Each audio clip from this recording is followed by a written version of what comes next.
life sure has some amazing devotional lessons. I'm in California with my wife on tour visiting our children, our son, daughter-in-law, and two grandchildren. And we had an opportunity while we were here to drive and rent a car and see our old sights. We love California, but it's an unusual place. You never know what you're going to run into. Well, maybe I should say that literally, and I didn't mean to, but here's the story, and I think there's a life devotion for us. I was parking in front of our Airbnb place, and I had plenty of light, plenty of daytime, but not plenty of room. And so what happened is I came up to where there was a driveway and a car could back out and hit my fender. So knowing that, I was very, very careful to give enough room for the person backing out, in case they did, that they wouldn't hit my car in the dark. So I took my car and I backed it up, my rental car, backed it up, and in this particular rental car we have a screen that shows you the car behind you. And I knew it was going to be tight. It was very tight between the front bumper of that car and the driveway coming out. So I used the screen and did it scientifically. It was all calculated, and backed up very, very, very slow like an ant, creeping along. And then when the screen showed that I was right gonna hit the bumper, I creeped to almost a halt, and I let my bumper touch that bumper, giving me every inch of room from the driveway. So I got out and looked it over, and I saw that everything was fine. Their bumpers were like kind of touching like that, no problem. And so I thought, good. I went inside our Airbnb, and it happens to be a duplex.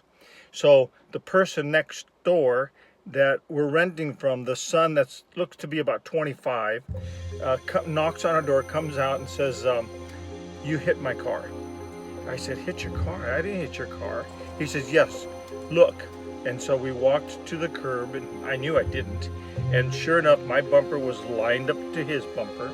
And I go, "Well, that's not hitting." I was very careful to back slowly, slowly, slowly, and touched your bumper, giving enough room in the front. And he was very angry. He says, "I want your driver's license and your insurance card, because I'm gonna have to make a claim against this damage." I go, "But there is no damage." So I said, "I will show you," very calmly. I was very calm the whole time. And I got in the car and I moved forward far enough so that we could see.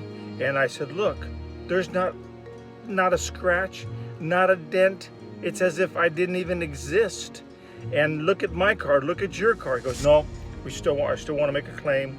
This is gonna have to be a lawsuit against you and damages for my car." But I go, I don't know how to emphasize it, but there is no damage to the car. And then Marilyn came out and she confirmed there's no damage. She said, "I don't see anything on either car." So he insisted. So I gave him my driver's license, and we fiddled around for an insurance card. He says, "Don't you have an insurance document?" And I said, "No, we don't have an insurance document. This is a car rental." And as soon as he heard that, he goes, "Oh, well, okay, well, just don't ever hit my car again." And with that, he turned around and went back into the house. So we suspected later that he was probably looking for a deep pocket to sue, which is very difficult with an insurance company and a car rental, where a private owner could have a little bit more recourse, a deeper pocket, more money. And so it just tells you that we live in a world that is going to have adversity come against us, but how we react is very important, and that's the nature of this devotion. I chose to be calm the whole time.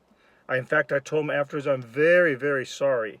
I was very respectful as I was backing up. I knew you had a wonderful car, and I didn't want to hurt that car, so I was being very careful, but I've learned my lesson.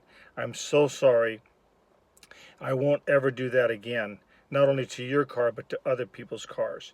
And so truly, I took the brunt of the fault and was very gracious in my response. Rather than tit for tat, irate for irate, I was very calm. A soft answer, the Bible says, turns away wrath. So I leave you with this word, to pause and ponder.